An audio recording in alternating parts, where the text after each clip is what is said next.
I seduced a married man. I schemed relentlessly to convince him to divorce his wife and marry me instead. Everyone called me shameless for breaking up a marriage. Only his wife secretly rejoiced she was the one who paid me to do it.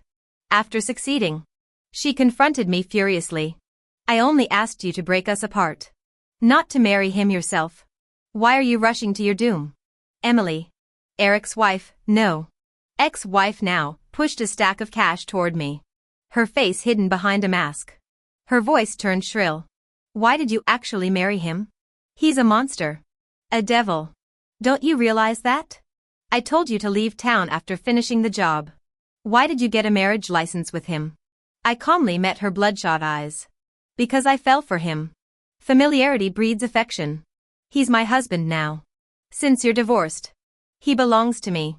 She ripped off her mask and hat in disbelief. Her left cheek glowed crimson. Split lips oozing blood. A patch of missing scalp revealed raw flesh. This, she jabbed her injured face, happened the night before our divorce. He warned me to keep quiet forever. Said he'd come after me even if we weren't married anymore. Suddenly she laughed wildly. My last beating. You knew. You knew why I hired you to destroy my marriage, to escape him completely. Why marry him? Emily tore off her shirt before I could stop her. Her back resembled rotting plums, purple bruises overlapping yellowed ones. Festering burns dotted her chest. She'd shown me these scars during our first meeting. But fresh wounds now crisscrossed the old. Enough. I turned away coldly. Emily, stay away from us now that you're divorced. Stop slandering my husband. Don't let me see you again. If he only hurts you, maybe you deserved it. He's never raised a hand to me these past 6 months. Keep your poison to yourself. She dressed violently and fled, screaming over her shoulder. He's pretending. You'll regret this. I watched her disappear. Good, this bitter hostility suited a scorned ex-wife confronting the other woman. Stay gone. Emily. Don't come back. My fingers brushed the red marriage certificate in my bag. I've waited years for this moment. Eric. We're finally legally bound. Regret? Impossible. Every step, from our engineered accidental meeting to his divorce, was planned over years. Emily never guessed my private consulting firm existed solely for her. My only goal was marrying Eric.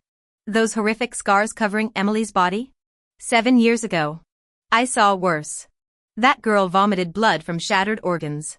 Surgeons removed necrotic intestines, leaving a centipede-like scar. Her arm lost layers of skin when that monster tested if liquor could burn flesh.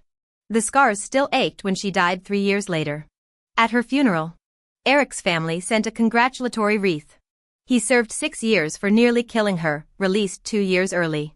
His first free act? Kicking her tombstone. Bitch died too easy. He'd spat.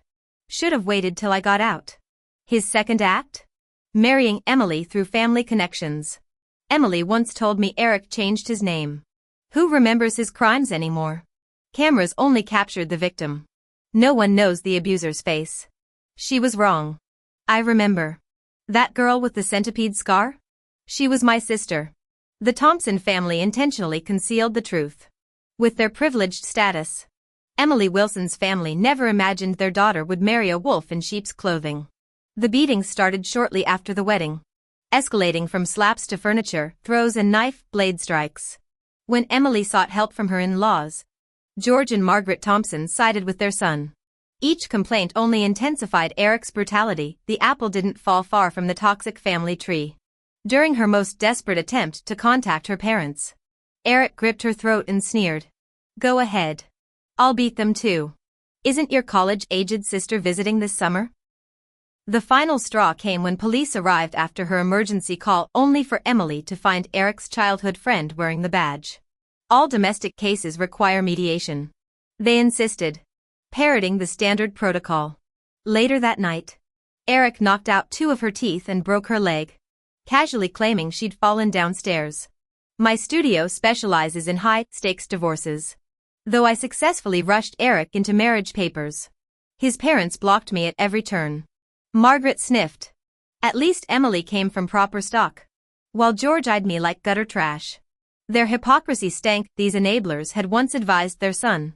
Hit her where the bruises won't show. In court, the elder Thompsons texted death threats to witnesses, sign the waiver or we'll ruin you. Playing the demure bride. I bit my tongue when Eric announced our pregnancy. George's calculating gaze dropped to my stomach, their precious bloodline needed an heir. Emily had confided how Eric's beatings caused her miscarriage. Blood soaking through the sheets. The first slap came during our second month of marriage. Triggered by an unbuttoned collar. Dressing like a slut? Eric snarled before love-bombing apologies. His parents watched my reddened cheek with approval. Their surveillance relaxing. Little did they know I'd spent 6 years preparing this charade. The parents they'd vetted were hired actors. Tonight, as Eric drunkenly boasts about his legal invincibility, I smile through the video call with our offshore accountant. The embezzled funds now secure in Cayman accounts. I stroke the silicone pregnancy belly. Thompson Enterprises will crash before dawn. Their empire built on lies collapsing under its own corruption. My burner phone buzzes. Emily's safe house confirmation lights up the screen. Let the wolves devour each other. This face of mine had already spent 2 years in South Korea. It was meticulously crafted to be exactly the kind of beauty Eric would adore, naturally. An entirely new and unfamiliar version of myself. After that slap, I pretended to be outraged and moved back to my own house. Eric followed me. And we agreed to live here after the wedding. This place, larger than Eric's home, contained countless carefully designed mechanisms hidden within its walls. Ready to play this game called domestic violence. Eric? The second time Eric tried to hit me was our wedding night at his place. Tipsy and restless, he accused me of ogling the handsome wedding MC. But this time, his palm never connected. I caught his wrist mid-swing. The crisp snap of dislocation made him yelp. Since deciding to marry him, I'd spent every non-surgery hour mastering martial arts. By graduation, even 2 6'3" coaches couldn't overpower me. Sobering rapidly, Eric lunged at me with his other hand to smash my head against the wall. Another precise strike left both wrists dangling uselessly. It hurts. Hospital. Now. He screamed. This is just the warm-up. I murmured. When Emily had her leg broken, he'd left her unconscious overnight. His late wife had begged for an ambulance with her dying breath while he went cigarette shopping first. I sat calmly removing makeup as he thrashed. Honey. What did you say? Help. She broke my hands. Amanda. You'll pay for this. His shouts blended with lingering relatives' chatter in the hallway. Margaret's voice slithered through the door. Eric. Don't overdo the drinking. I pitched my voice higher. Stop hitting me. It hurts. Effectively drowning his protests. Margaret's parting warning, mind her face and stomach, confirmed their assumptions. Sweat-drenched Eric finally slammed the door until George opened it. Quit causing trouble now that you're pregnant. Dad. It's me. Eric panted. I emerged disheveled. Supporting my husband. He tripped while I helped him to bed. Just a sprain, we'll get it checked.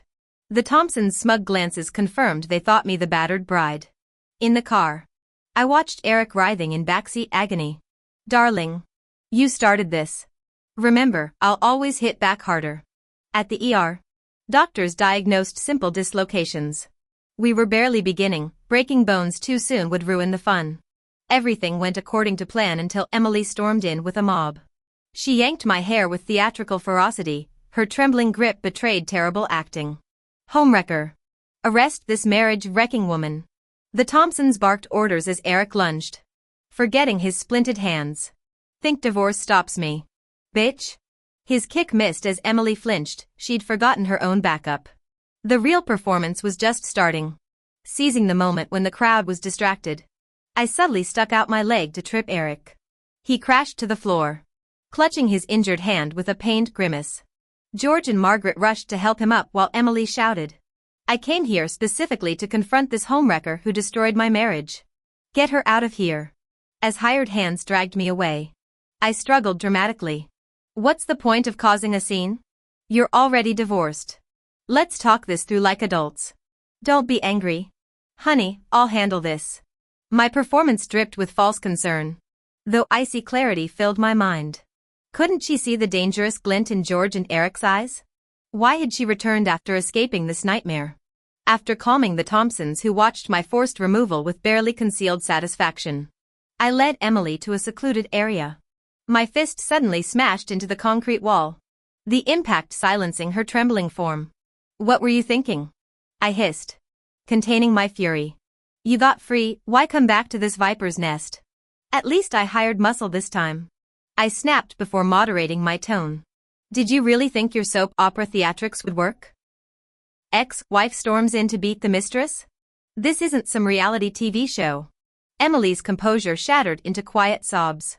"You helped me escape that monster. When you changed your number, I had to try something. Even if they beat me again, I couldn't watch you walk into the same hell."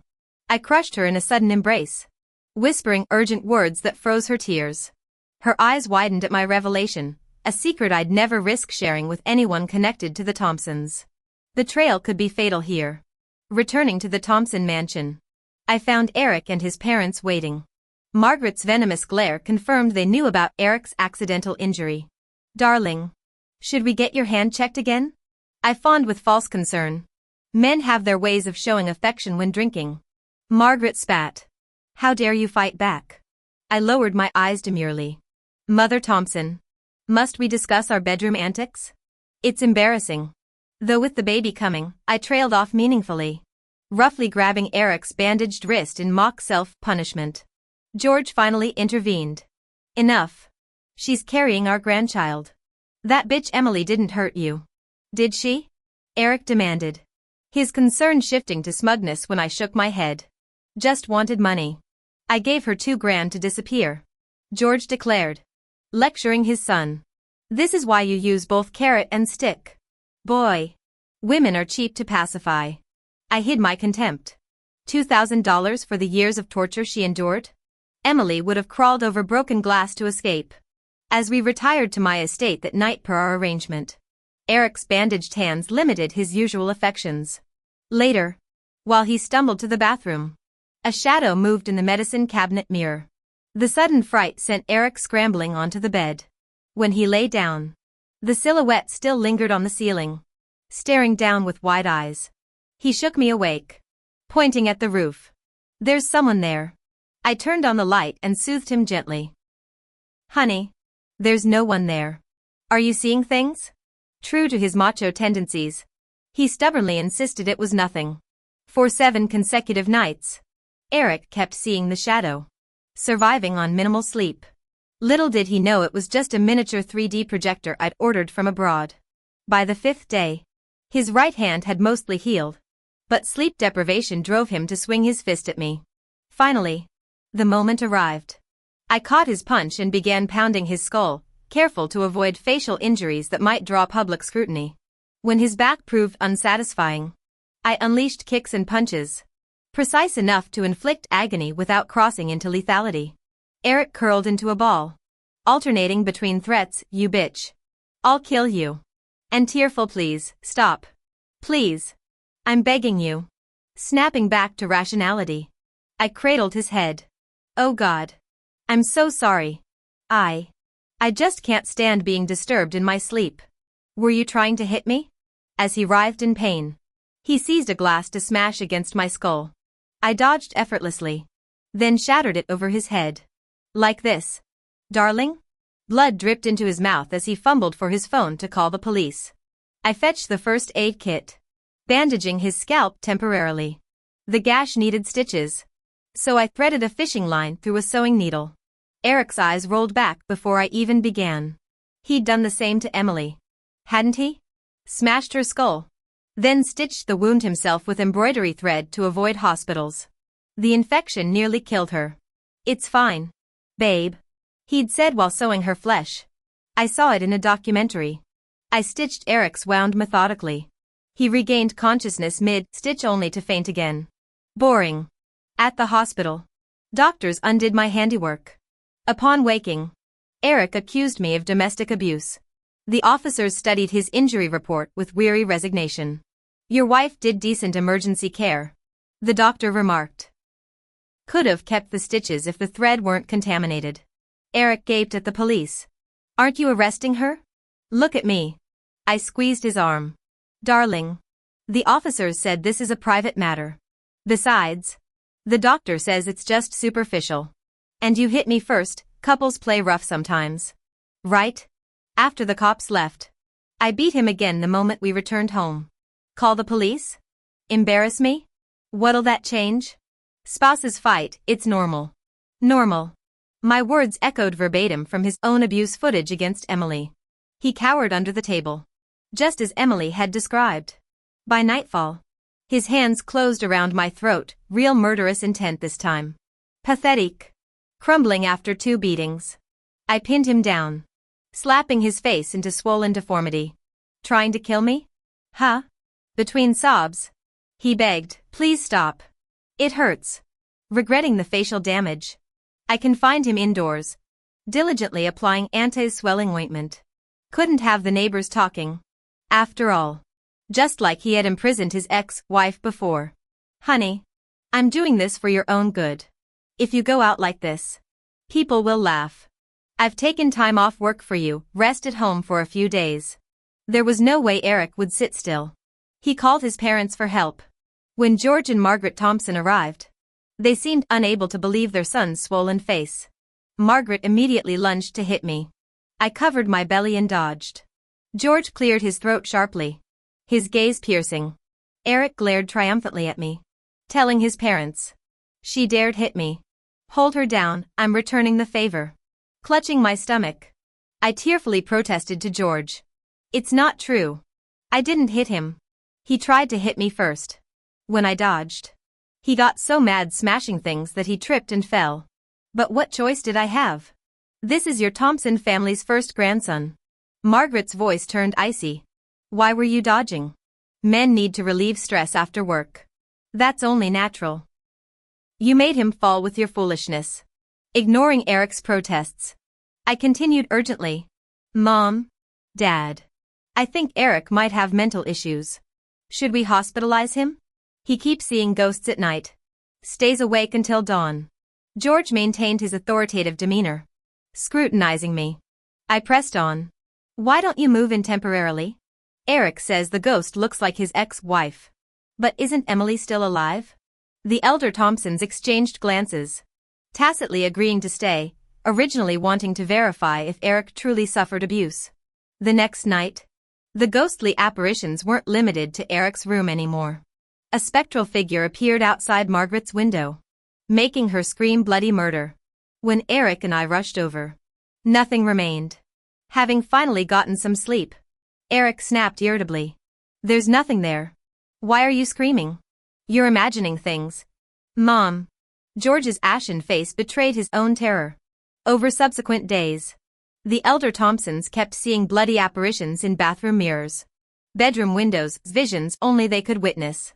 I remained utterly unfazed, my calm demeanor genuine. For an entire week, Eric became too preoccupied to retaliate against me. The 3 conspired in hushed tones. Could it be that bitch who ruined our son's life? Can't even rest in peace. I had soul-locking bells placed at her grave after she died. So what if he beat her? She died from illness anyway, weak constitution. George growled. Why are we seeing this in Amanda's house? Something's wrong. That night they returned to the Thompson estate, unaware I'd installed even more terrifying projections there during their absence. When the panicked elders fled back to our home, I'd already removed all equipment. Eric called police to search the Thompson property. Finding nothing. Humiliated and terrified, he finally snapped, grabbing a hidden baton. He lunged at me. Think pregnancy makes you untouchable? I won't hit your belly, but so what if I do? I can always make more babies. I effortlessly wrested the weapon away, striking him mercilessly. His screams turned shrill as I matched each blow with dramatic cries of my own. When he tried fleeing, the blocked door trapped him. His desperate shouts for parental rescue drowned beneath my louder wails. Outside, George and Margaret pretended deafness. Only when Eric collapsed begging mercy did they burst in, recoiling at the sight. The sleep-deprived elders looked haggard. Margaret tried attacking me, but I sidestepped, letting her crash to the floor wailing about family disgrace. I dropped all pretense. I'm protecting my child. A pregnant woman defending herself. George raised his hand threateningly. only to get whacked across the rear. Failed parenting. Were you deaf outside? Surprised your golden boy's the victim? His face flushed crimson with unprecedented shame. Look what you've brought upon us. Eric, this hellion of a wife. He pointed at me, trembling with rage. Eric screamed. Call the police. Domestic violence. I'm suing you for abuse. I massaged my wrist. Go ahead. Eric. How many times did your ex-wife call the cops? You're still perfectly fine. At most they'll mediate or lecture me. Besides, you threw the first punch. I doubt they'll even detain me. This barely qualifies as a marital spat. Divorce. I want a divorce. Eric finally remembered his ultimate threat. I instantly feigned panic. Never. I'm pregnant. I'll never leave you. Darling. Just stop provoking me and I promise I won't hit you again. Scout's honor. My mocking echo of his past empty promises made him spit blood-tinged phlegm in fury. Too early. Eric. Much too early. When Eric exchanged glances with his parents George and Margaret, they immediately volunteered to care for their pregnant daughter-in-law by moving in.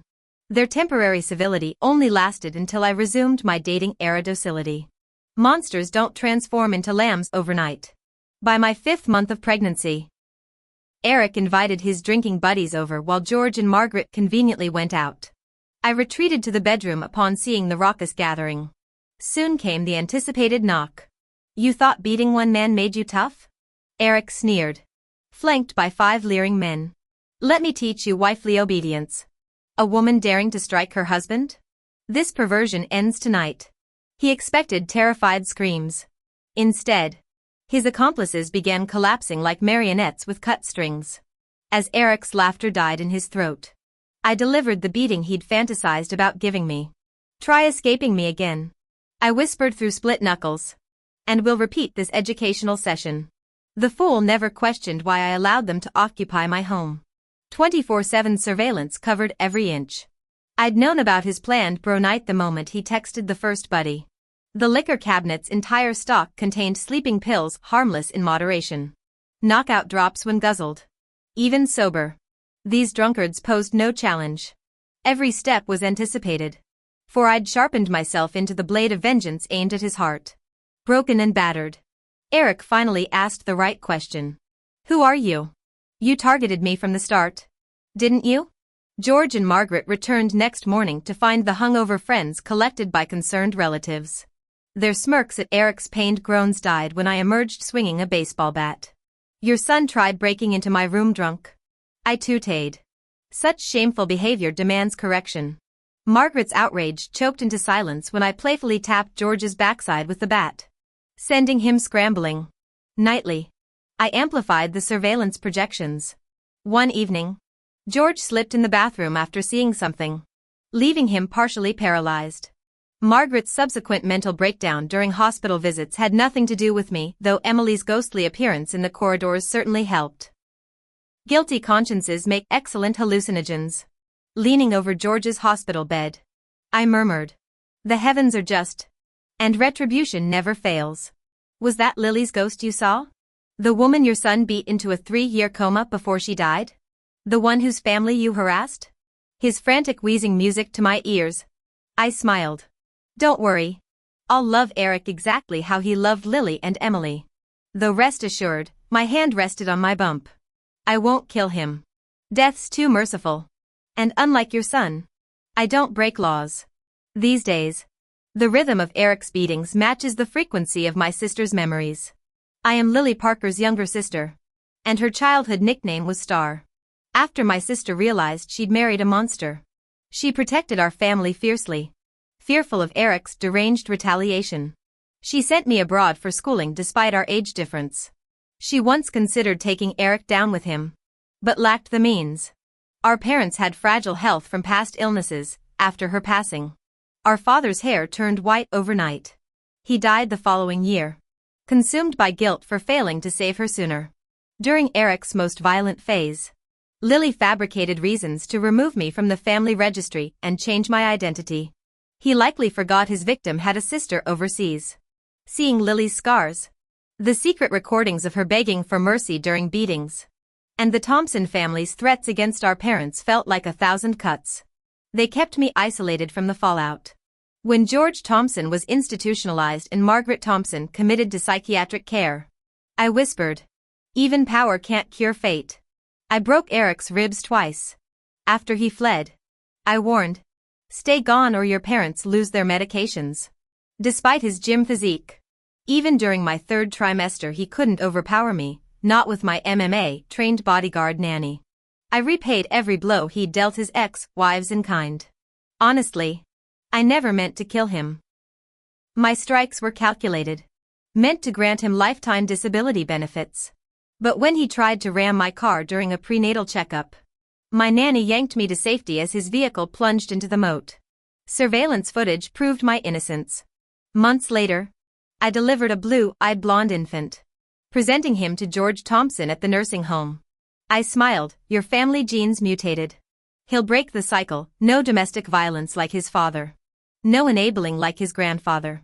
The stroke survivor could only glare. I'd secretly used premium genetic material from a sperm bank after that single revolting night with Eric.